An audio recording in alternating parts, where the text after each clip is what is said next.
Millionaire enters his car. A poor little girl says, "Let's go home, Daddy." What he learns changes all. If the title touched your heart, just imagine what's coming next. Subscribe to the channel, leave a like, and tell us where you're watching from. The December evening was crisp and clear as James Carter stepped out of Romano's, the city's most exclusive Italian restaurant.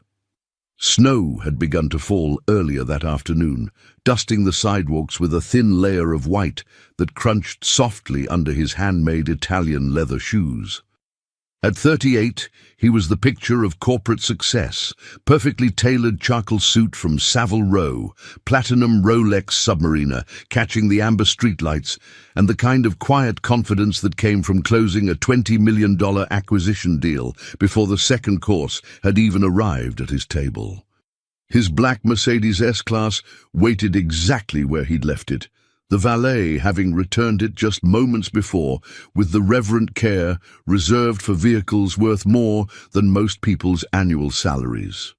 The car's obsidian paint gleamed under the restaurant's elegant lighting, and James felt the familiar satisfaction of owning something truly beautiful and powerful. Material possessions had always been his way of measuring success, of proving to himself and the world that the poor kid from Detroit's foster care system had not just survived, but conquered. As he approached the driver's side, James caught his reflection in the tinted windows. The man looking back at him was everything he'd worked 38 years to become: polished, powerful, untouchable. Success radiated from every perfectly groomed detail, from his $1,000 haircut to his custom-made shoes. Yet lately, that reflection had begun to feel like a stranger wearing his face, a carefully constructed mask that hid an emptiness he was only beginning to acknowledge. James slid into the driver's seat, immediately enveloped by the smell of premium leather and the soft glow of the dashboard's ambient lighting. The car was his sanctuary, a place where he could think without interruption, where the constant pressure of running Carter Webb Industries could temporarily lift from his shoulders. He reached for his phone to check the 17 messages that had undoubtedly accumulated during his 2-hour dinner meeting with potential investors, his mind already shifting to tomorrow's board meeting and the quarterly reports that would determine whether his company maintained its position as the city's fastest-growing consulting firm. That's when a small voice from the back seat nearly stopped his heart. "Can you take me home now, Daddy?" The phone slipped from James's fingers, clattering onto the car's leather floor as his blood turned ice cold. He whipped around to find a little girl, maybe 7 years old, sitting in his back seat like she belonged there. In the dim light filtering through the tinted windows, she looked like something from a fairy tale, blonde hair hanging in tangled waves around a face that was both heartbreakingly beautiful and desperately fragile. Her clothes told a completely different story. A faded pink jacket with a torn pocket that someone had carefully mended with mismatched thread, jeans that were too short and had clearly belonged to someone else first, and shoes that had seen far better days but were still meticulously clean. But it was her eyes that undid him completely. Blue as a summer sky, and filled with a trust so absolute it was almost painful to witness. She looked at him, like he was exactly what she'd been hoping to find, like his presence was the answer to prayers he couldn't even imagine a child her age having to make. "What the hell?" James caught himself mid-curse, forcing his voice lower as years of boardroom control kicked in. "Sweetheart, how did you get in my car? The doors were locked." The little girl shifted slightly, and that's when James noticed she was holding something in her small hands. A piece of paper that had been folded and unfolded so many times, it was soft as fabric, worn thin from countless handlings. She held it up for him to see, and his heart clenched at the sight of crayon writing that simply said "Daddy" in careful block letters, decorated with stick figure drawings of what appeared to be a family, a tall man, a woman with long hair, and 2 small girls holding hands under a smiling sun. "Mommy said to find my daddy when I got scared," she explained, her voice carrying the matter-of-fact tone that children used when sharing information they'd been carefully taught. She said, "Daddies have nice cars and take care of their families. You have the nicest car I've ever seen." Her small finger traced along the leather seat with obvious wonder. "Are you my daddy?"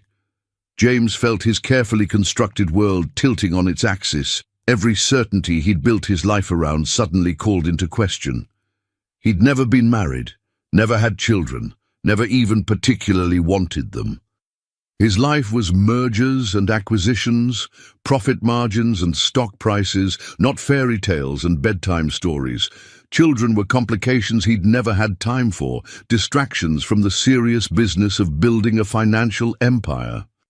Yet looking at this small girl, with her absolute faith and her handmade drawing, James felt something crack open in his chest, something he'd spent 38 years keeping carefully locked away. "Listen, honey," he said gently, turning in his seat to face her properly, noting how small she looked in the spacious interior designed for adult comfort. "What's your name?" "Lucy," she whispered, her voice suddenly smaller, as if saying her name made her realize how far she was from home. "Lucy Morrison. I'm 7 3/4 years old, and I live on Elm Street with Mommy and my little sister, Chloe." She paused, studying his face with the intensity only children could manage. "Mommy says my daddy is out there somewhere, and that he'll know me when he sees me, because I have his eyes. Do I have your eyes?" The question was so innocent, so hopeful, that James felt his throat tighten unexpectedly. He'd built his entire adult life around logic and facts, around deals that made sense and people who wanted something concrete from him.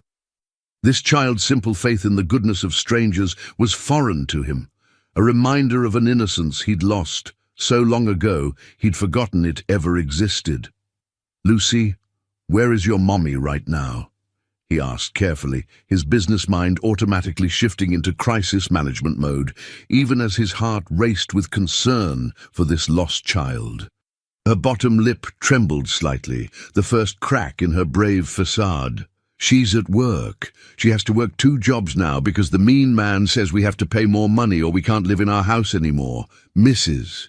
Garcia from next door was supposed to watch me and Chloe, but she had to go help her own grandbaby, who got sick, and Mommy said I was big enough to stay with Chloe for just a little while." James felt anger rising in his chest, not at the child, but at whatever circumstances had led a 7-year-old to wander the streets alone, looking for a father who didn't exist.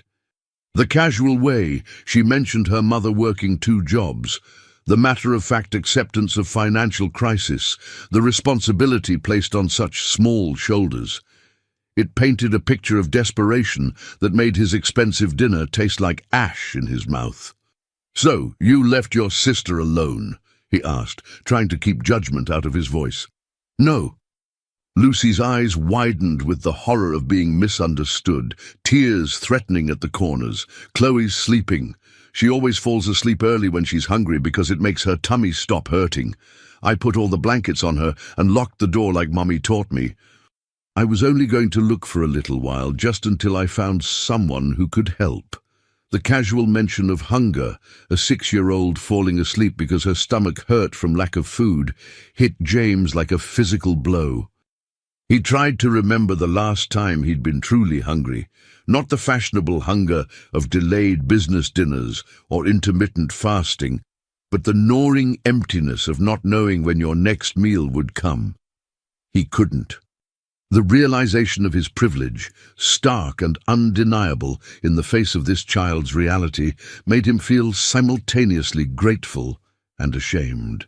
"Lucy, you can't just get into strangers' cars," he said gently, though he found himself reluctant to frighten her further. "Even if they have nice things, it's not safe." "But you're not a stranger," she said with the absolute certainty of childhood logic. "You're my daddy. I can tell because you smell like the cologne in the fancy stores where Mommy used to work, and you have kind eyes, and you didn't yell at me even though I surprised you." She leaned forward conspiratorially, lowering her voice as if sharing a great secret. "And your car is definitely daddy nice." Only daddies have cars this beautiful. Despite everything, the impossibility of the situation, the legal complications, the sheer insanity of what was happening, James found himself fighting a smile. The child's logic was unassailable in its innocence, her criteria for identifying a father both heartbreaking and endearing in its simplicity. "What if I'm not your daddy, sweetheart?" he asked gently. "What if I'm just a man with a nice car who happened to be in the right place?"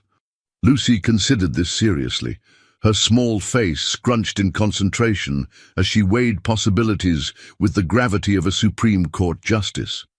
"Then you're the kind of person who would help me find him, right? Because that's what good people do. They help little girls find their daddies when they're lost and scared." The trust in her voice was absolute, devastating in its purity.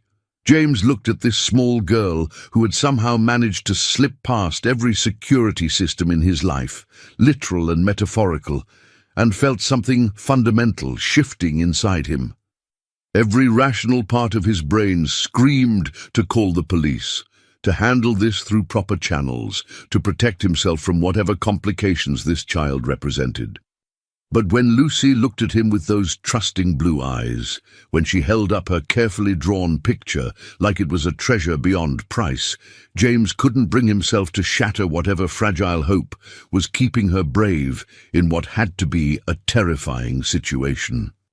"Okay, Lucy," he heard himself saying, the words coming from some part of him he didn't recognize, a part that had been buried under decades of careful calculation and emotional distance. "Where do you live? I'll take you home to your mommy and your sister." Relief flooded her small face like sunrise after the darkest night. "Thank you, Daddy. I knew you'd come for me. I told Chloe you would, and she said I was being silly, but I knew. I felt it in my heart." She rattled off an address in Riverside, one of the city's most neglected neighborhoods, a place James had never set foot in his entire privileged life, a world as foreign to him as another planet. As he started the engine, the Mercedes purring to life with barely a whisper, James glanced in the rearview mirror. Lucy had curled up in the back seat, still clutching her paper, finally looking like the exhausted child she was, instead of the brave little soldier she'd been pretending to be. Her small body was dwarfed by the spacious interior, and James found himself adjusting the heat and checking to make sure she was comfortable, protective instincts he'd never known he possessed, suddenly awakening.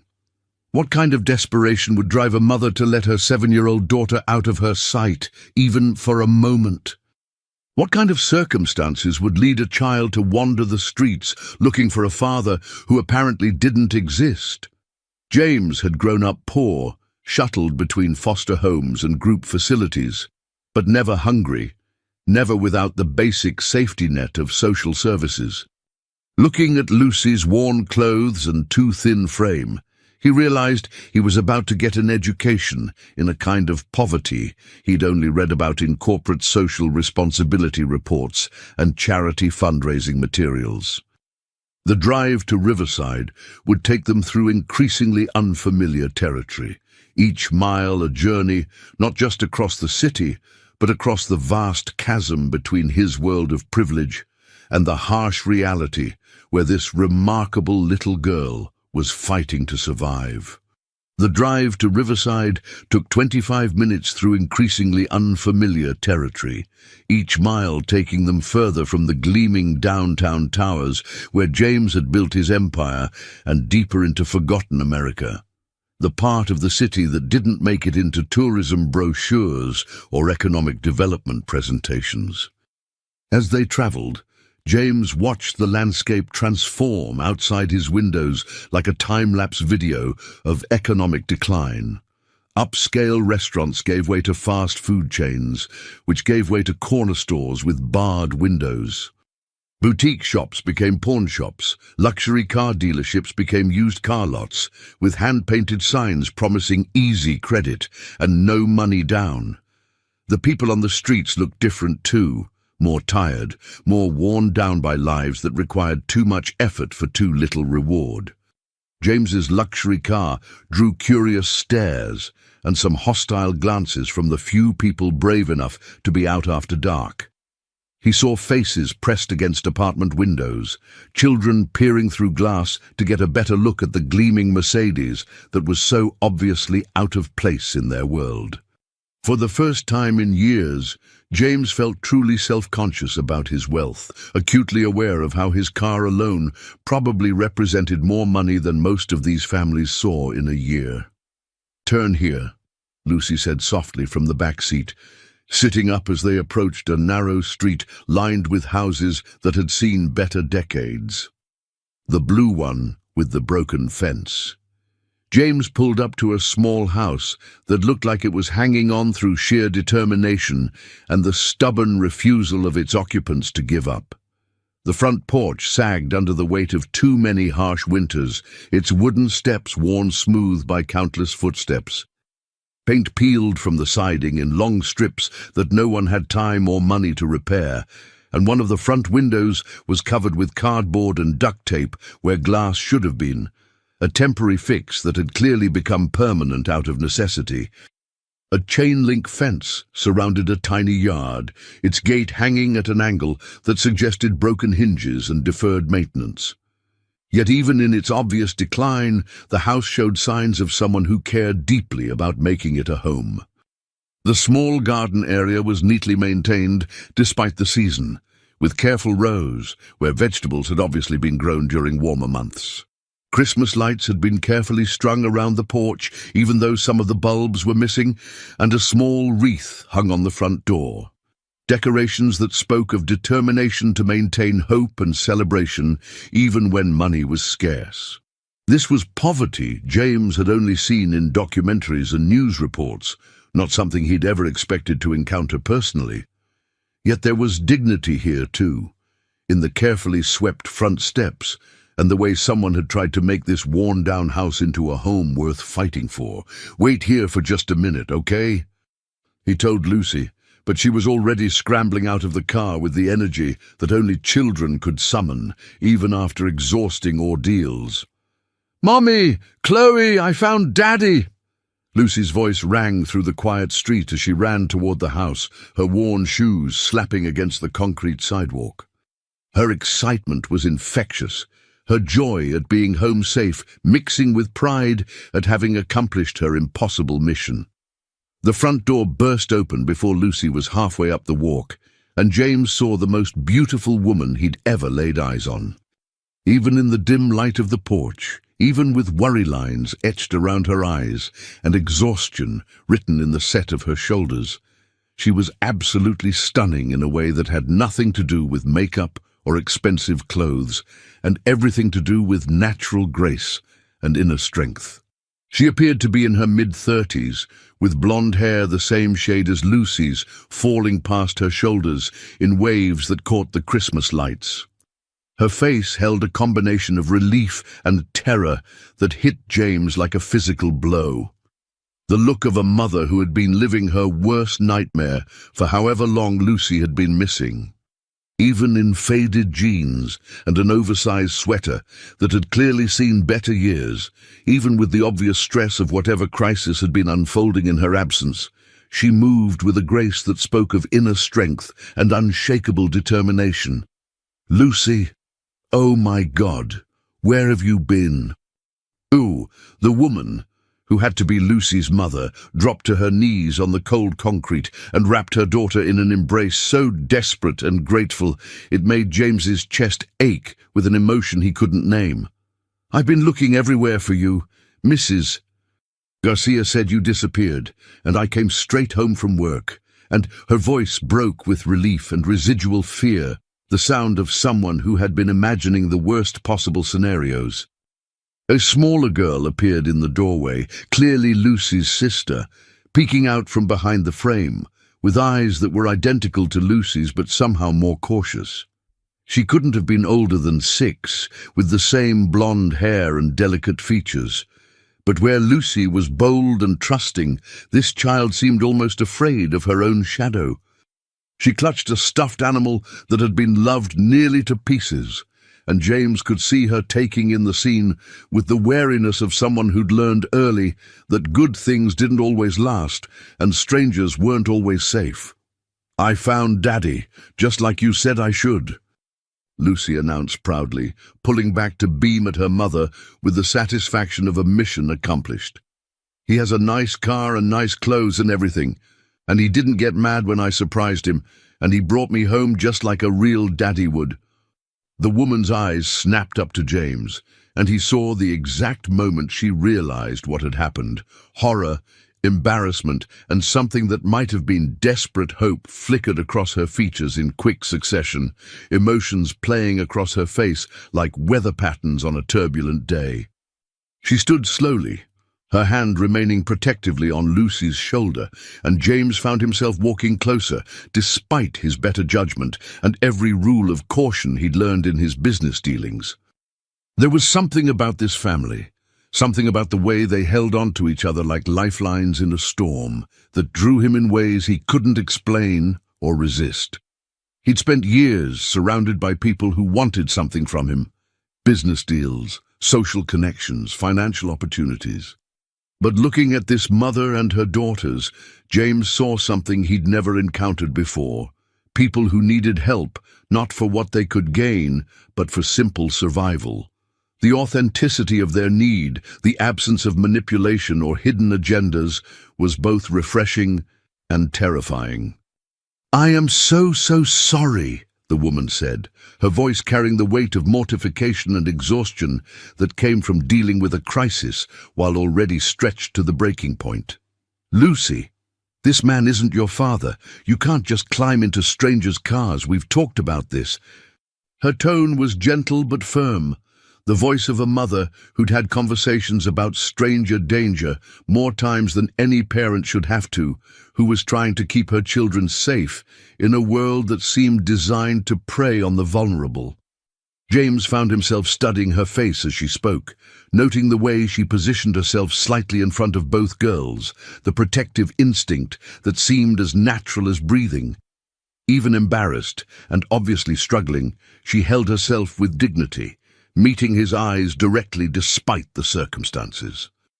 Her hands, he noticed, bore the calluses of hard work and the kind of careful attention to cleanliness that spoke of someone who took pride in her appearance despite limited resources.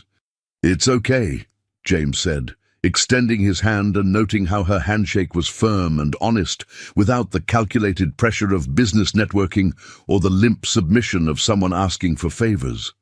She wasn't in any danger. "I'm James Carter." "Darnady." When she took his hand, James noticed how soft her skin was, despite the obvious evidence of manual labor. Her grip was confident, direct, the handshake of someone who'd learned to meet the world on equal terms, regardless of circumstances. "Sarah Morrison," she replied, her cheeks burning with embarrassment that only made her more beautiful. "Please, I don't know how to apologize enough. She's been asking about her father lately, and I made the mistake of telling her that good fathers take care of their families and love their children. I never imagined she'd go looking for one." The smaller girl tugged at Sarah's sleeve, and when she spoke, her voice was so quiet, James had to strain to hear it. "Mommy, is the nice man going to help us not move away?" James saw Sarah's face crumble for just a moment before she composed herself with the practiced ease of someone who'd learned to be strong when strength was the only option available. The crack in her composure lasted less than a second, but it was enough to give James a glimpse of the fear and desperation she was working so hard to hide from her daughters. "Chloe, we've talked about this," Sarah said gently, smoothing her younger daughter's hair with infinite tenderness. "Sometimes grown-ups have to make difficult decisions. But whatever happens, we'll be together, okay? That's what matters. We're a family, and families stick together no matter what. Move away." James found himself asking, though he knew it was absolutely none of his business and potentially dangerous territory for someone who'd built his success on knowing exactly when to get involved and when to stay clear of other people's problems. Sarah's jaw tightened almost imperceptibly, and James caught a flash of something fierce in her eyes. Pride, maybe, or the stubborn refusal to be pitied that he recognized from his own childhood in the foster system. "It's nothing we can't handle. Girls, let's get inside. We've bothered this kind man long enough." But Lucy had other plans entirely. She grabbed James's hand with both of hers, her small fingers wrapping around his with surprising strength, looking up at him with those impossibly blue eyes that seemed to see straight through to his soul. "Please don't go, Daddy," she said, and the simple words hit James with more force than any business negotiation ever had. "Mommy cries at night because we might have to sleep in the car again. She tries to be quiet, but I hear her. Can't you fix it? Daddies are supposed to fix things when they're broken." The silence that followed was deafening. James felt Sarah's mortification radiating beside him like heat from a fire, felt the weight of two little girls' hopes pressing down on his shoulders like a physical burden. This wasn't his problem. He didn't know these people. He had board meetings and profit margins, and a carefully ordered life that didn't include other people's crises or the messy complications of human need. But looking down at Lucy's trusting face, seeing the way she held onto him like he might disappear if she let go, remembering the carefully drawn picture she'd clutched through her solo journey into the night, James felt something shifting inside his chest. Something that had been frozen solid for 38 years was suddenly, inexplicably beginning to thaw. The smart thing would be to call social services, to let professionals handle whatever was happening here. The safe thing would be to drive away and forget this encounter had ever happened. The logical thing would be to protect himself from complications he couldn't control and outcomes he couldn't predict. Instead, James found himself looking into Sarah's eyes that held exhaustion and fear and a kind of quiet strength that took his breath away, and hearing words come out of his mouth that surprised him as much as they surprised her. "Maybe," he said quietly, his voice carrying a certainty he didn't know he possessed. "We should talk." The inside of the Morrison house was even more heartbreaking than the exterior, and yet somehow more beautiful too. James had grown up in foster homes that smelled of industrial disinfectant and institutional food, had clawed his way to penthouse living with marble floors and million-dollar views. But he'd never seen a place where love so clearly fought against impossible circumstances and somehow managed to win. Every corner told a story of creativity born from necessity, of a mother's determination to create magic from practically nothing. The furniture was sparse, but meticulously clean, each piece carefully chosen for function over form, but arranged with an eye for comfort and family life. A worn sofa that had clearly served as bed, playground, and comfort zone for years dominated the small living room, its faded floral pattern still somehow cheerful despite obvious age. The coffee table was an old wooden crate, turned on its side, sanded smooth and painted white, with children's books neatly stacked on makeshift shelves. The walls were bare, except for children's drawings, taped up with obvious care. Masterpieces of crayon and construction paper that depicted stick-figure families and houses with disproportionately large, smiling suns. But it was the Christmas tree in the corner that nearly undid James completely. Small and slightly crooked, it was decorated entirely with handmade ornaments that spoke of evenings spent creating magic from paper and glue and love. Snowflakes cut with loving imprecision, ornaments crafted from construction paper and glitter, strings of popcorn that represented hours of patient work. The lights flickered occasionally, like they might give up at any moment, but they persisted with the same determination James was beginning to recognize as a family trait. The house smelled like vanilla and cinnamon, probably from candles that cost a fraction of what James spent on a single lunch, but created an atmosphere of warmth that his expensive penthouse had never achieved. There was something indefinable in the air here, Not just the scent of home-cooked meals and Christmas spices, but the feeling of a place where people actually lived rather than just existed. Where love was the primary currency and every object had a story, a purpose, a place in the family's daily life. Sarah busied herself making coffee with hands that trembled slightly, whether from cold or nerves. James couldn't tell. He watched her move around the tiny kitchen with efficient grace, noting how she knew exactly where everything was, how each motion was economical and purposeful. Even in her obvious embarrassment, she moved like someone who'd learned to make the most of limited resources, to create comfort and hospitality from whatever was available.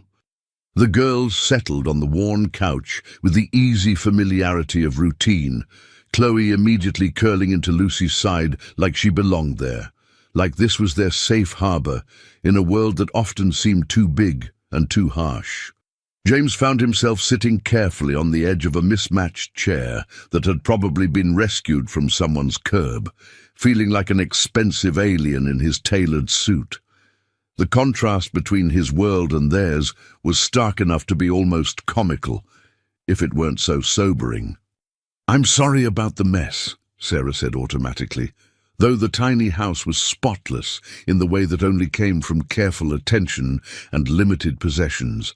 Everything had its place, and everything was in its place. "And I'm sorry about Lucy. She's always been imaginative, but lately, with everything that's happened." "Mommy lost her job at the hospital," Chloe offered helpfully, her voice carrying the matter-of-fact tone children used when repeating information they didn't fully understand, but knew was important. "The mean boss said they didn't need so many nurses anymore." "Chloe," Sarah said gently, shooting her daughter a warning look that was more embarrassed than angry, "Mr. Carter doesn't need to hear about our problems." But James found he did want to hear. More than that, he found himself genuinely curious about this woman who could maintain such dignity and grace under circumstances that would have broken most people he knew. "You're a nurse." "Was. Budget cuts hit the pediatric unit hard 3 months ago." Sarah's voice was matter-of-fact, but James caught the pain underneath, the professional pride wounded by circumstances beyond her control. "They let go of half the staff, and since I was one of the newer hires." She shrugged with forced casualness that didn't quite hide the hurt. "I've been looking for work, but nursing positions are scarce right now, and most places want someone who can work nights and weekends without restrictions. I can't leave the girls alone." "She was the best nurse in the whole hospital," Lucy said loyally, settling into James's lap before he could protest. The gesture was so natural, so trusting, that something cracked open in his chest like ice breaking up in spring. When was the last time anyone had shown him unconditional affection? When was the last time someone had sought comfort from his presence rather than his bank account? "All the sick babies loved Mommy," Lucy continued, apparently determined to share her mother's qualifications with this potential father figure. "She sang to them when they were scared, and she always knew how to make the medicines taste better, and she never got tired even when she had to work all night long." James found himself studying Sarah's face as her daughter spoke, seeing the flush of pride that colored her cheeks despite her obvious embarrassment. He saw competence there, intelligence, the kind of unshakable calm that came from knowing you could handle whatever crisis walked through the door. This wasn't just someone who'd happened to work in healthcare. This was someone with a calling, someone who'd found their purpose in caring for others. "Tell him about the mean man," Lucy said suddenly, her voice dropping to a conspiratorial whisper. "The one who wants to take our house away." Sarah's face went pale so quickly that James thought she might faint. "Lucy, that's enough." But James was already connecting the dots, his business mind automatically calculating the implications of what he was hearing. "You're facing eviction." It wasn't a question, and Sarah's silence confirmed it. She sat down heavily across from him, suddenly looking older than her 35 years, the weight of responsibility and worry aging her before his eyes. "The landlord's been patient," she said finally, her voice barely above a whisper. More patient than he had to be. But his patience ran out last week. She glanced at her daughters, lowering her voice further. "We have until New Year's Day to come up with 3 months back rent, plus penalties. Otherwise..." She couldn't finish the sentence, couldn't say the words that would make the threat real. "How much?" James asked quietly, though he suspected the answer would simultaneously break his heart and enrage him. Sarah shook her head firmly, her pride warring with her desperation. "I can't tell you that. I won't take charity, especially not from a stranger. We'll figure something out, we always do." $2,800, Chloe announced, with the precision of a child who'd overheard too many worried conversations. "I heard Mommy crying on the phone with Grandma Kate. She said if she could just get $2,800, we could stay in our house." "Chloe!" Sarah's mortification was complete now, her face burning red with embarrassment and something that might have been anger at the unfairness of children who heard everything despite their parents' best efforts to protect them. $2,800. James spent more than that on a single dinner at Romano's, had dropped more than that on his watch without thinking twice. He could write a check right now, solve this family's immediate crisis without even checking his account balance. The amount was so small in his world that it felt almost insulting. How could lives be destroyed, families torn apart, for such a trivial sum? But something in Sarah's posture, in the fierce pride that radiated from her even in her obvious desperation, warned him that the direct approach would backfire spectacularly. This was a woman who'd rather sleep in her car than accept what she saw as pity, who'd rather sacrifice her own comfort than compromise her dignity. "What kind of nursing did you do?" he asked instead, genuinely curious despite the broader crisis unfolding around them. "Pediatric ICU, 7 years at General Hospital." There was pride in her voice now, the first real emotion she'd let slip since his arrival. Specialized care for critically ill children. It's demanding work, but... She paused, searching for words. There's nothing like seeing a sick child get better, like being part of giving families hope when they need it most. "She was the best," Lucy said again, with the absolute certainty that only children possessed. "All the other nurses asked Mommy for help when they didn't know what to do. And she never, ever got scared, even when the machines made scary noises." James studied Sarah's face as her daughter spoke, seeing the quiet competence that had made her good at her job, the kind of unshakable calm that came from knowing you could handle whatever crisis walked through the door. This wasn't just someone who'd happened to work in healthcare. This was someone with a calling, someone who'd found their purpose in caring for others. "Mommy," Chloe said suddenly, her voice small and uncertain, "can the nice man stay for cookies? We still have some from the church lady." The church lady. James felt another piece of the puzzle click into place, understanding now the full scope of this family's situation. They were surviving on charity, on the kindness of strangers, on whatever Sarah could scrape together while trying to maintain some semblance of normal life for her daughters. The cookies from the church lady, the careful budgeting that still couldn't stretch far enough, the impossible choice between keeping a roof over their heads and keeping food on the table. "I should go," James said, though he found himself reluctant to leave the warmth of this small house, the genuine connection he felt with these people who'd stumbled into his carefully ordered life. "It's getting late, and you girls probably need to get to bed soon." "No school until after New Year's," Lucy informed him cheerfully. "Winter break. That means we can stay up late and play games, and maybe build a fort in the living room if Mommy says okay." The casual mention of winter break hit James with unexpected force. Of course, these children were on vacation. Other children were probably opening advent calendars and attending holiday concerts and visiting relatives bearing gifts. These children were facing the very real possibility of homelessness during what should have been the most magical time of year. Sarah stood when he did, and James noticed she was taller than he'd first thought, probably around 5'7", with the kind of graceful posture that suggested years of being on her feet for long hours at demanding work. Even in her worn clothes, even with worry etched across her features like a road map of sleepless nights, she was absolutely stunning. More than that, there was something about her that called to him on a level he'd never experienced before. Not just physical attraction, though that was certainly present, but something deeper. The way she protected her daughters while still teaching them to be kind to strangers. The way she maintained hope and dignity in circumstances that would have broken most people. The way she looked at him not as a wealthy man who might solve her problems, but as a human being worthy of basic respect and courtesy. "Thank you," she said as they walked toward the door, her voice carrying a sincerity that money couldn't buy, "for bringing Lucy home safely, and for listening. You didn't have to do that."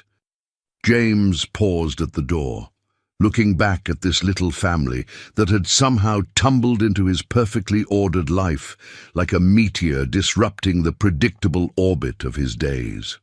Lucy was already half asleep on the couch, curled up next to her sister like a kitten seeking warmth. The Christmas tree lights cast warm shadows on the walls, and despite everything, the broken window, the peeling paint, the impossible financial pressures, there was peace here. Love here. Something he'd never experienced in his sterile penthouse with its million-dollar view and complete emotional emptiness. "Sarah," he said quietly, "what if I told you I might have a job opportunity? Nothing guaranteed, but something to consider." Her eyes widened, and James saw hope flicker there before caution quickly stamped it down. "What kind of job?" "My company has been discussing expanding into medical consulting for months. We work with several hospitals, and we're always looking for qualified professionals to help us develop specialized programs." The words came easily, perhaps because they weren't entirely untrue. Carter Webb Industries did work with medical facilities, though not in the way he was describing. It was a complete fabrication, but James found he didn't care. He could create such a position if it didn't exist. He could make this work if he wanted to badly enough, and looking at Sarah's face, at the careful hope she was trying not to let herself feel, he realized he wanted it more than he'd wanted anything in a very long time. "I couldn't," Sarah said automatically, the response of someone who'd learned not to trust in good fortune. "I don't have the right connections, the right references, after being laid off, after this gap in my employment." "Let me worry about that," James said, surprised by the certainty in his own voice. "Think about it, okay? For their sake." He nodded toward the girls, knowing he was playing unfairly, but unable to stop himself. As James walked back to his car, he could feel Sarah watching him from the doorway. The December air was cold against his face, sharp with the promise of more snow, but something warm had settled in his chest, something he'd never felt before and couldn't name. It was like discovering a new room in a house you'd lived in your entire life, a space you'd never known existed, but somehow desperately needed. At 38 years old, James Carter was finally ready to risk something that mattered. The realization was terrifying and exhilarating in equal measure, a feeling he'd never experienced in all his years of calculated business deals and careful emotional distance. For the first time in his adult life, money and power weren't enough. For the first time ever, he wanted something more than success. He wanted connection. He wanted purpose. He wanted to be the kind of man a 7-year-old would look at with absolute trust. The kind of man a woman like Sarah Morrison might someday love, not for what he could provide, but for who he chose to be. 3 days later, Sarah Morrison walked into the gleaming offices of Carter Webb Medical Solutions, wearing her best interview suit, a navy blue outfit she'd bought for her hospital job 7 years ago and hoped still looked professional enough for this impossible opportunity. The fabric was slightly faded and the style was dated, but it was clean and pressed with military precision, and Sarah carried herself with the dignity of someone who refused to let circumstances diminish her self-worth. The building itself was intimidating in its corporate grandeur, 42 stories of glass and steel that reached toward the clouds like a monument to financial success and business dominance. The lobby was all marble and chrome, with abstract artwork that probably cost more than most people's annual salaries, and a reception desk that looked like it belonged in a spaceship rather than an office building. Fresh flowers that were clearly replaced daily filled massive vases, and the entire space smelled of expensive leather and success. The receptionist, a polished woman who looked like she'd stepped directly from the pages of a fashion magazine, directed her to the 15th floor with the kind of professional courtesy that managed to be both friendly and subtly condescending. Sarah tried not to feel intimidated by the woman's perfect makeup and designer clothes, tried not to compare her own modest appearance to the glossy perfection that seemed to be the standard in this world of corporate wealth. James was waiting when the elevator doors opened with a soft whisper, and Sarah's breath caught in her throat. In his natural environment, surrounded by the trappings of his success, he was even more impressive than he'd been in her small living room, commanding, confident, absolutely in control of everything around him. The expensive suit fit him perfectly, emphasizing broad shoulders and the kind of physical presence that came from regular exercise and excellent nutrition. She noticed how other employees looked at him as they walked past, a mixture of respect and admiration, sometimes tinged with fear, the recognition of someone at the very top of the corporate food chain. "Sarah, welcome."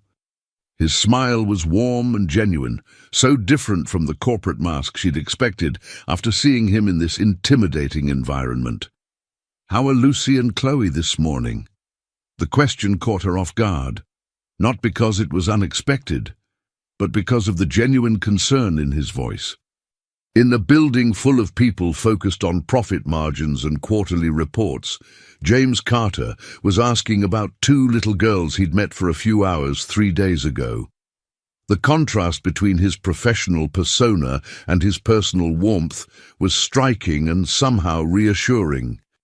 "Excited about their first day at the community center's holiday program," Sarah replied, falling into step beside him as they walked down a hallway lined with contemporary art and floor-to-ceiling windows that offered breathtaking views of the city sprawling below. "And nervous about me being here. They think you might disappear if they're not there to keep you around." James paused at that, his expression softening in a way that made Sarah's heart skip unexpectedly. "Smart girls. They understand that good things don't always last." The comment revealed more than James probably intended, and Sarah found herself wondering what experiences had taught this successful man to expect disappointment, what losses had made him understand a 7-year-old's fear of abandonment. There was a shadow of something in his eyes, a recognition of loss that spoke of his own childhood experiences with people who'd promised to stay and then disappeared. "James, I need to ask you something before we go any further." Sarah stopped walking, forcing him to face her in the middle of the busy hallway. Around them, people in expensive suits hurried past, carrying tablets and phones, and the urgent energy of important business being conducted. "This job, it's real, isn't it? Not something you created just to help us?" He was quiet for a long moment, and Sarah felt her heart sink as she read the answer in his hesitation. She'd known it was too good to be true. Positions like this didn't just materialize out of nowhere for unemployed nurses with gaps in their resumes, and no connections in the corporate world. Men like James Carter didn't restructure their companies for single mothers they'd met by accident. "The position is real now," James said finally, his voice carrying the honesty she'd both hoped for and dreaded. "I created it because we need it, and because you're qualified to fill it. Is that charity? Maybe. Do I care? Not even a little bit." Before Sarah could respond to this admission, before she could process the implications of what he'd just told her, a man in his 40s approached them with the aggressive energy of someone accustomed to being the smartest person in the room. Tall and dark-haired, with sharp eyes that missed nothing, and an expensive suit that screamed money and power, he moved with the confidence of someone who'd never doubted his place in the world or his right to voice his opinions. "So this is the mysterious Sarah Morrison," the man said, extending his hand with a smile that didn't quite reach his calculating eyes. "Marcus Webb, James's business partner and self-appointed voice of reason. I have to say, I'm intensely curious about the woman who's made my normally logical business partner lose his mind so completely." "Marcus." James's voice carried a warning that would have stopped most people cold, the tone of someone who was rapidly approaching the end of his patience. "What? I'm being friendly and welcoming." Marcus's grin widened, and Sarah caught the predatory gleam that successful businessmen wore when they sensed weakness or opportunity. "Although I do have to ask, Ms. Morrison, are you aware that James created an entire medical division just to give you a job? Because that's either the most romantic gesture in corporate history or the most expensive midlife crisis on record." Sarah felt heat flood her cheeks as the full implications of Marcus's words hit her like a physical blow. Around them, the hallway continued its busy pace, but she felt suddenly exposed, like everyone was staring at the woman who'd somehow manipulated James Carter into restructuring his company. The embarrassment was overwhelming, made worse by the knowing looks she imagined she was receiving from passing employees. "He what?" she asked, though she'd already suspected as much from James's earlier admission. "Marcus, shut up." James's voice was tight with barely controlled anger, the tone of someone pushed past their limit of tolerance. "This is neither the time nor the place for this conversation." Oh, she didn't know the full extent. Marcus looked delighted by the revelation, like a cat that had discovered a particularly interesting mouse to play with. "This is even better than I thought. James, you magnificent bastard, you've really outdone yourself this time. Creating fake job divisions for attractive single mothers, it's either genius or completely insane." "What exactly is he talking about?" Sarah asked, her voice carefully controlled, despite the embarrassment and anger burning through her chest like acid. James ran a hand through his hair, his composure cracking as the careful foundation of his plan crumbled around him. "We didn't have a medical consulting division before this week. I created it because I believed we needed one, and because I wanted to offer you a position that matched your skills and experience." James's voice carried a hint of vulnerability beneath the confidence. "As CEO and majority shareholder, I have the authority to make executive decisions quickly. We'd been discussing medical sector expansion for months. You just gave me the final push to make it happen. So, this is charity." Sarah's voice was flat, emotionless, the tone of someone whose worst fears had just been confirmed. "No, it's not.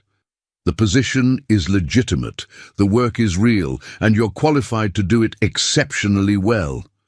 The motivation might have been personal, but the job isn't fake or manufactured."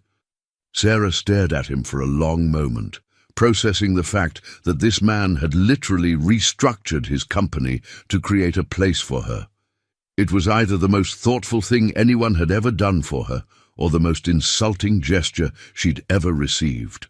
The magnitude of what he'd done was staggering, reorganizing a multi-million-dollar company for someone he'd known for 3 days. The gesture was grand enough to be romantic, manipulative enough to be offensive, and complicated enough to make her head spin with conflicting emotions. "I need some air," she said finally, the words coming out more sharply than she'd intended. "Sarah, wait!" But she was already walking toward the elevator, her heels clicking sharply on the polished marble floor with each determined step.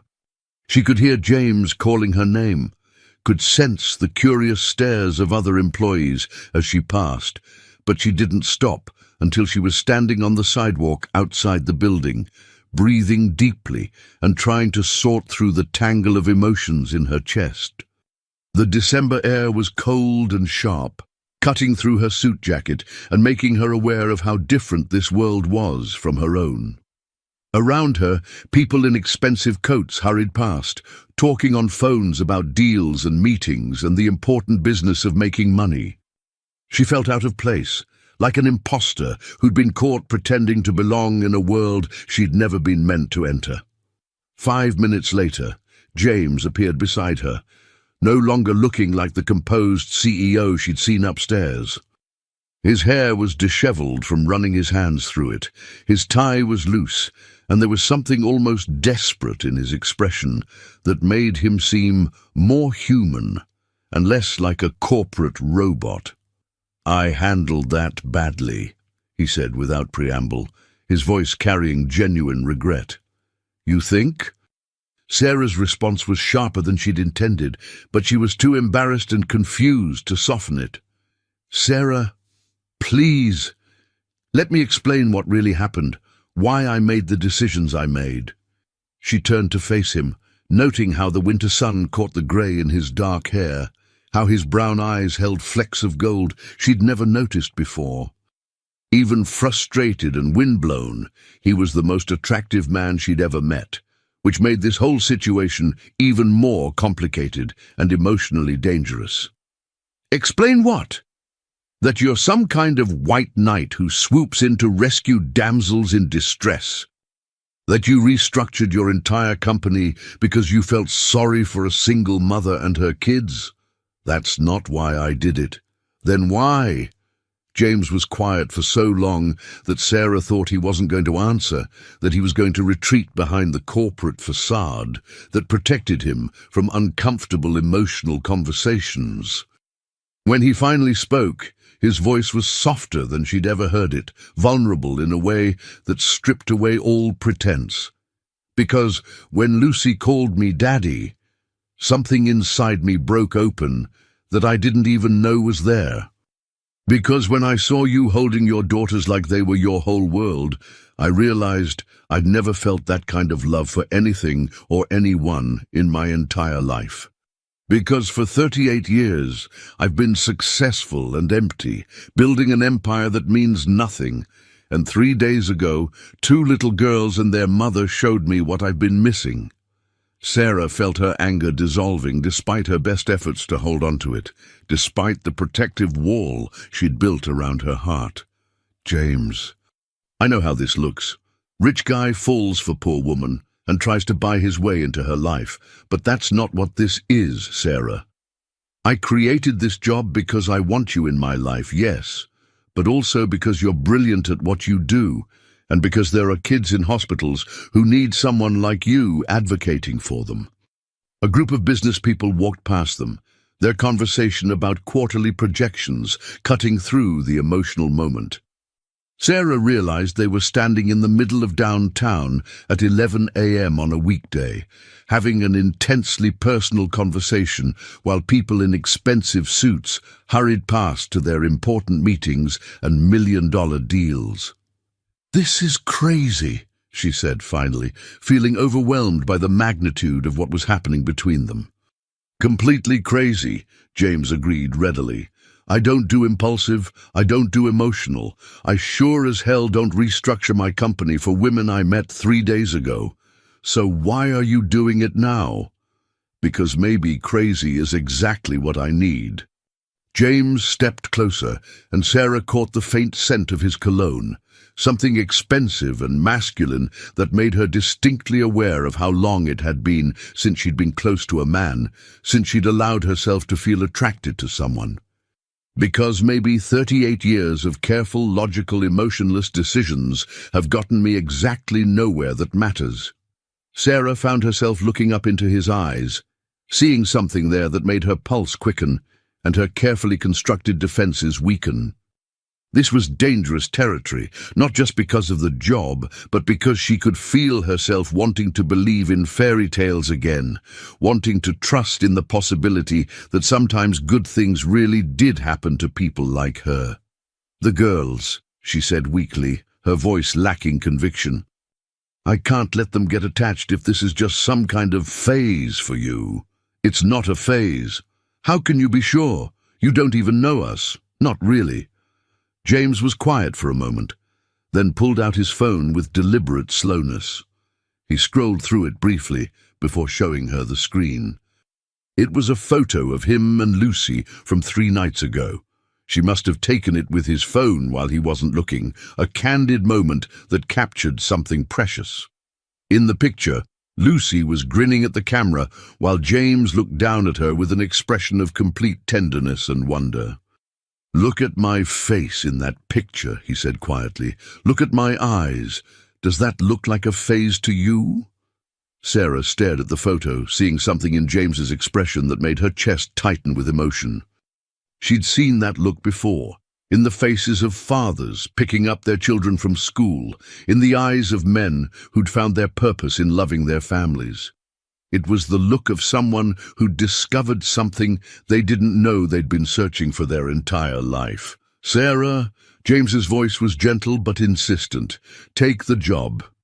Not because you need it, not because I want to help you, but because you're good at it and kids need you. Take it because it's the right thing for your career, for your future. And what about us? What about whatever this is?" She gestured between them, acknowledging the connection that had been building since the moment he'd brought Lucy home. "That's separate, completely separate. If you want nothing to do with me personally, fine, take the job anyway. If you want to explore what's happening between us, we'll figure it out as we go, but don't let pride keep you from doing work you love." Sarah closed her eyes, feeling the weight of the decision pressing down on her like a physical burden. She thought about Lucy and Chloe, about the eviction notice sitting on her kitchen table, about the community clinic job that would barely cover their basic expenses. She thought about working in pediatric medicine again, about using her skills to help children instead of just surviving day to day.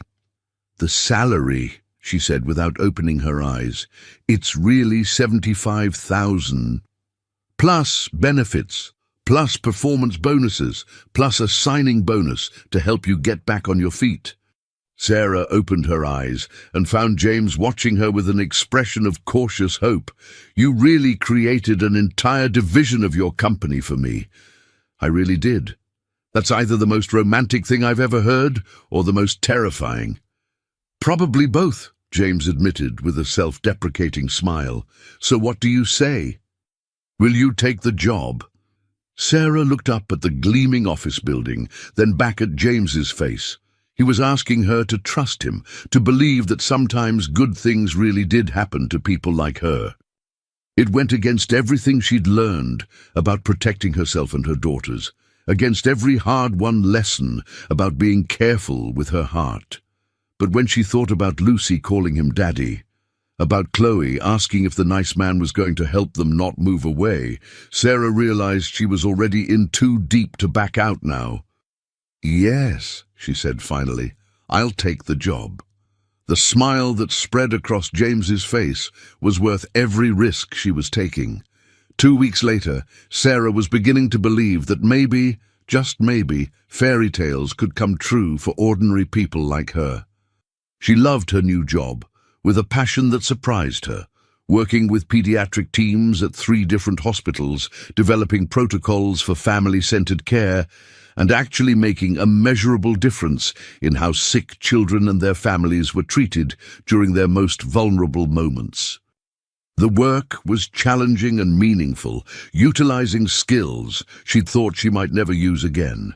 The salary had been life-changing in ways that went beyond mere financial relief. She'd been able to catch up on rent with enough left over to buy Christmas presents for the girls, something she'd thought would be impossible this year. More than that, she'd been able to buy groceries without calculating every penny, to pay for gas without worry, to take her daughters to a movie for the first time in months. The simple luxury of not having to count every dollar was something she'd forgotten she'd once taken for granted. And James was becoming part of their daily routine in ways that felt natural and right, as if he'd always been meant to be there. He picked up the girls from their holiday program when Sarah had late meetings at the hospitals. He brought dinner when she was too tired to cook, showing up with bags from their favorite restaurants and sometimes ingredients to cook together. He sat on their living room floor building elaborate Lego castles with Chloe and listening with rapt attention to Lucy read from her favorite books. More importantly, he was teaching Sarah to trust again. Not just him, but herself, her judgment, her instincts, her ability to let someone else help carry the weight of her responsibilities without losing her independence or compromising her dignity. It was a delicate balance, one she'd never managed to strike before, but with James it felt possible. On December 23rd, Sarah was working late at General Hospital, finishing up a consultation on a particularly complex case involving a 10-year-old with a rare cardiac condition, when her phone rang. The caller ID showed a number she'd hoped never to see again, a number that belonged to a chapter of her life she'd thought was permanently closed. "Hello, Danny. Sarah, baby, I heard you've been telling people I'm dead." Danny Morrison's voice was exactly as she remembered, smooth, charming, and completely untrustworthy. The sound of it sent ice through her veins and made her stomach drop as 3 years of carefully constructed peace and security crumbled around her. She leaned against the hospital corridor wall for support, her legs suddenly unsteady. "I never said you were dead. I said you weren't in the picture, which is true." "Not anymore, sweetheart. I'm back in town, and I want to see my girls. I've got rights, you know." Sarah closed her eyes, feeling the walls of the hospital corridor pressing in around her. This was her worst nightmare. The one thing that could destroy the new life she'd been building, the security she'd finally found for her daughters. Danny had a talent for showing up at the worst possible moments, for finding ways to cause maximum damage just when things were starting to go well. You signed away your parental rights, Danny. Remember? When you decided child support was too much responsibility for someone your age? I was young and stupid then. I've changed, baby. I've got a job now, a steady place to live. I want to be a father to Lucy and Chloe, give them the stability they deserve. The lie rolled off his tongue so easily that Sarah almost believed it herself, the same way she'd believed his promises the first 2 times he'd pulled this routine. But she'd heard this speech before, had fallen for his charm and his seemingly sincere regret, only to watch him disappear again when fatherhood proved more difficult than he'd imagined. Danny Morrison's promises were worth less than nothing, and she'd learned that lesson the hard way. "Where have you been for 3 years, Danny? Where were you when Lucy started school?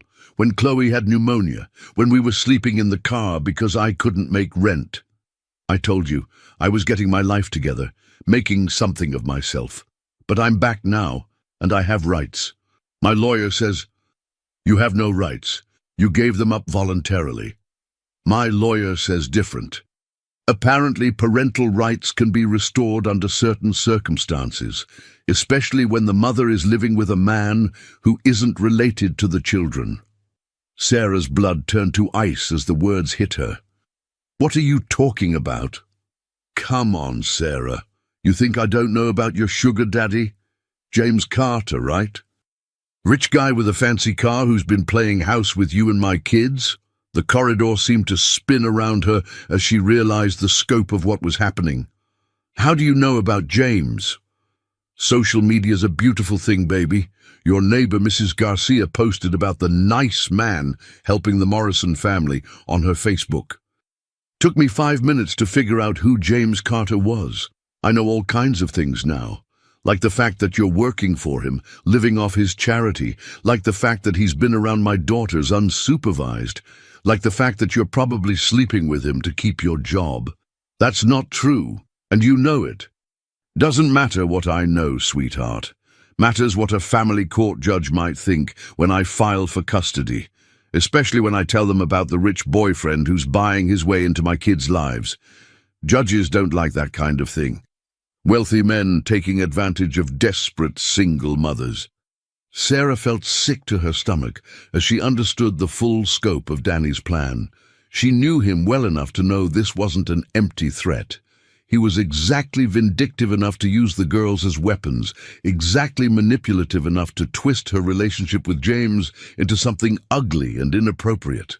"What do you want?" she asked quietly, though she already suspected the answer. $50,000 and I disappear forever. Legal papers, official renunciation of parental rights, the whole deal. Consider it a business transaction. You buy me out of their lives permanently. I don't have $50,000, but your boyfriend does. Hell, $50,000 is pocket change for a guy like James Carter. Probably what he spends on a weekend in the Hamptons. Sarah closed her eyes, understanding the full scope of Danny's plan. He'd obviously done his research, figured out exactly how to cause maximum damage to her new life. He knew about James's wealth, knew about their relationship, knew exactly which buttons to push to get what he wanted. And if I don't pay? Then I file for joint custody tomorrow. The girls come live with me half the time, and you get to explain to them why Daddy wasn't good enough for Mommy anymore. Think they'll understand? Think your rich boyfriend will stick around for that kind of drama and legal mess? The line went dead, leaving Sarah staring at her phone in the empty hospital corridor. Around her, the normal sounds of the hospital continued. Nurses calling to each other, monitors beeping steadily, families having whispered conversations in waiting rooms. But for Sarah, everything had stopped. The world she'd been building so carefully was crashing down around her. She thought about James, about the way he looked at Lucy and Chloe like they were the most precious things in the world. She thought about the life they'd been building together, the future that had seemed so bright just 5 minutes ago. She thought about trust and love and the terrifying vulnerability of letting someone matter to you. Danny was right about one thing. $50,000 was nothing to James.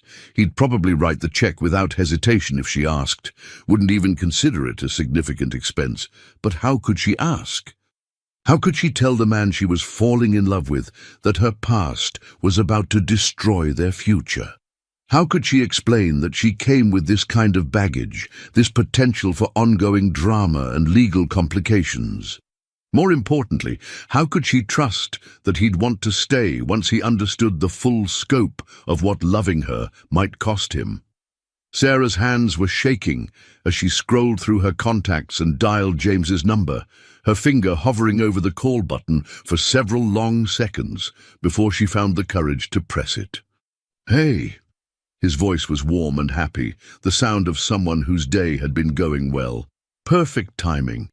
"I just picked up the girls from the community center, and Lucy insists we're making pancakes for dinner. Something about it being almost Christmas, so the rules don't count. Can you be home by 7? Home." He called her tiny rented house home, like he belonged there, like they were a real family instead of 3 people who'd found each other by accident. The casual way he said it made her heart ache with longing and terror in equal measure. "James, I need to see you tonight, after the girls are asleep." The girls. Something in her tone must have alerted him, because his voice immediately shifted, taking on the focused intensity she'd heard when he was dealing with business crises. "What's wrong?" "I can't talk about it over the phone." "But James, there's something I need to tell you, something that might change everything between us." The silence on the other end of the line stretched so long that Sarah wondered if the call had dropped, if the universe was giving her one last chance to hang up and pretend this conversation had never happened. "Sarah," James said finally, his voice carrying a certainty that she envied. Whatever it is, we'll figure it out. Together. Le. But as Sarah hung up the phone and walked back toward her car through the hospital parking garage, she couldn't shake the feeling that some problems were too big to figure out, too messy to overcome. Some pasts too complicated for even the strongest love to survive, and some fairy tales too good to be true. At 9 p.m., after Lucy and Chloe had been tucked into bed, with extra stories and extra hugs, after James had read them 2 chapters from their favorite book, and Sarah had sung the lullaby her own mother had sung to her, they found themselves sitting across from each other at her small kitchen table. The weight of the conversation ahead hung between them like a physical presence. James had brought Chinese takeout and her favorite wine, like this was a normal evening, instead of the night her world might fall apart completely. His tie was loosened, his sleeves rolled up, and he looked comfortable in her tiny kitchen in a way that made her heart ache. This was the life she'd been building, the future she'd dared to hope for, and it was all about to disappear. "Talk to me," he said gently when she'd been silent too long, studying her face with the intensity of someone who'd learned to read people's expressions in high-stakes business negotiations. So Sarah told him everything, starting from the beginning and leaving nothing out.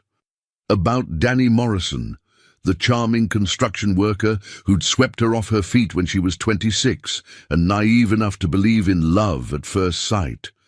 About the whirlwind romance that had resulted in Lucy's conception and a hasty marriage that her mother had warned her against. About Danny's gradual transformation from Prince Charming to irresponsible boy who couldn't handle the reality of fatherhood, bills, and the daily grind of adult responsibility. She told him about Chloe's birth, about how Danny had tried to be a father but couldn't handle the sleepless nights and constant demands of 2 small children. About the affairs she'd discovered, the lies that had piled up like debris, the final abandonment when he'd signed away his parental rights rather than pay child support because he claimed it would interfere with his lifestyle. She told him about the years of struggling alone, of working multiple jobs while trying to be both mother and father to her daughters, about the nights she'd cried herself to sleep, wondering if she was strong enough to give her children the life they deserved.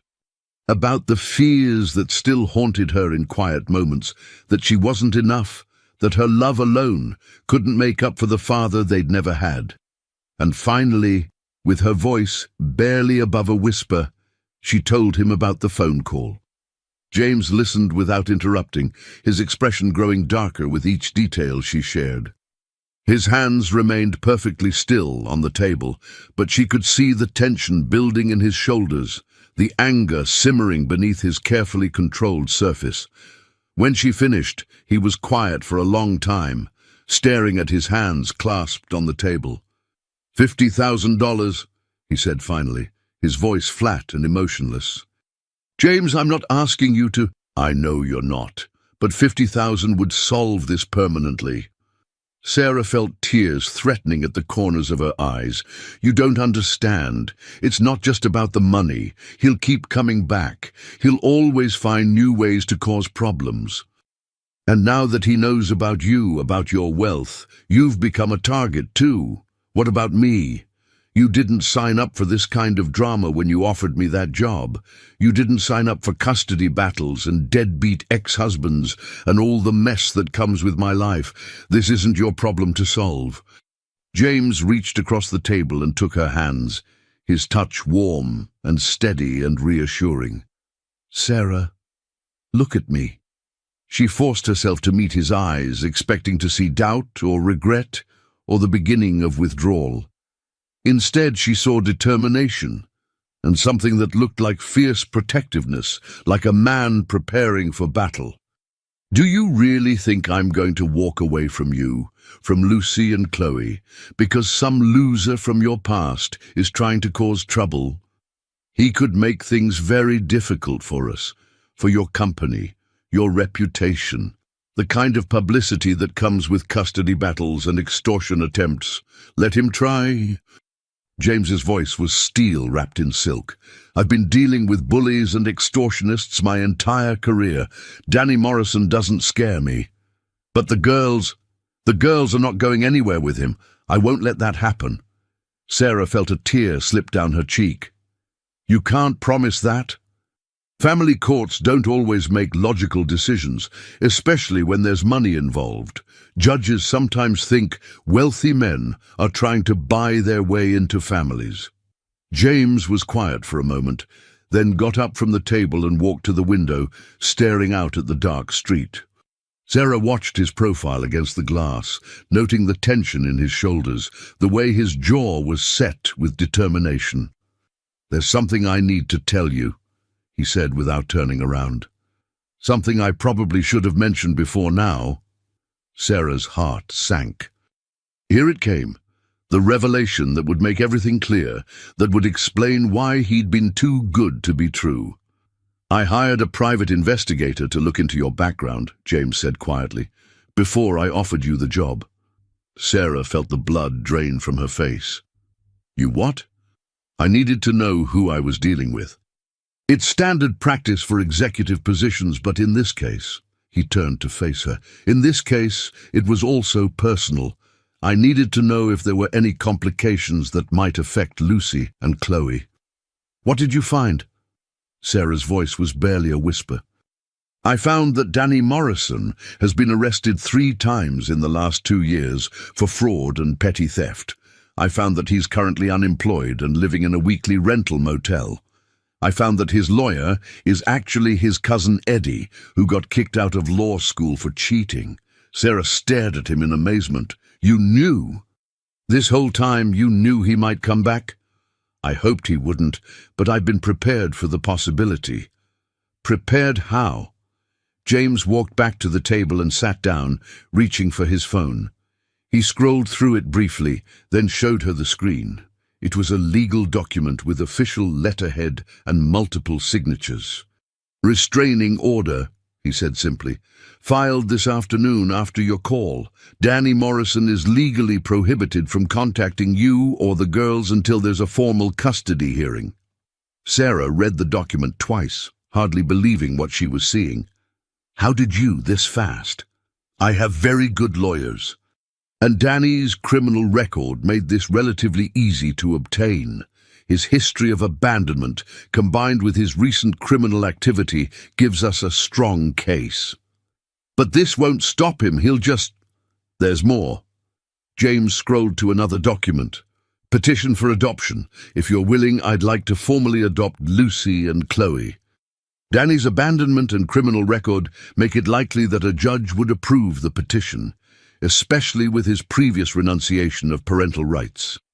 Sarah felt the world tilt on its axis. Adoption. It would give me legal standing to protect them. And it would give them a father who actually wants to be there, who loves them unconditionally. James, you can't just adopt my children because we're dating. That's not how this works. James was quiet for a long moment, then got up from his chair and did something that made Sarah's heart stop completely. He dropped to one knee beside her chair, pulling a small velvet box from his jacket pocket. You're right, he said softly. That's not how this works, but this is. Sarah's hands flew to her mouth as James opened the box to reveal the most beautiful ring she'd ever seen. A classic solitaire that caught the kitchen light and threw rainbows across the table, elegant and timeless and perfect. Sarah Morrison, I know this is crazy. I know we've only known each other for 3 weeks. I know I'm probably doing this all wrong. But I love you. I love Lucy and Chloe. I love the way you sing in the shower when you think no one's listening. I love the way you fight for your girls. I love the way you make me want to be better than I've ever been. Sarah was crying now, tears streaming down her face as James continued. I don't want to date you, Sarah. I don't want some casual relationship where we see how things go. I want to marry you. I want to adopt your daughters and give them my name. I want to be the father they deserve and the husband you deserve. I want to build a real family with you. James, I know it's fast. I know it's overwhelming. But I also know that some things are worth taking risks for. Some things are worth fighting for. You and Lucy and Chloe, you're worth everything to me." Sarah looked down at this incredible man kneeling beside her chair, offering her not just a ring, but a complete life. A life where her daughters would have a father who chose them, who fought for them, who loved them not because he had to, but because he wanted to. "What about your company? Your life? This changes everything for you." "My company will be fine, and as for my life," James smiled, the expression transforming his entire face. "My life started 3 weeks ago when a little girl climbed into my car and called me Daddy. Everything before that was just marking time." Sarah thought about Lucy and Chloe sleeping in the next room, about the dreams she'd given up when she'd accepted that fairy tales didn't happen to people like her. She thought about James reading bedtime stories and building Lego castles and looking at her daughters like they were miracles. She thought about love, real love, the kind that showed up when things got difficult, the kind that created families from nothing but hope and determination. "Yes," she whispered, "yes, yes, I'll marry you. Yes, you can adopt the girls. Yes to all of it." James slipped the ring onto her finger, and it fit perfectly, like it had been made for her. Then he stood and pulled her into his arms, kissing her with all the promise of their future, all the love he'd been holding back. From the hallway came the sound of small feet and excited whispers. "Did you see? Did you see?" Lucy's voice carried clearly. "Mommy's wearing a pretty ring." Chloe's whisper was about as subtle as a bullhorn.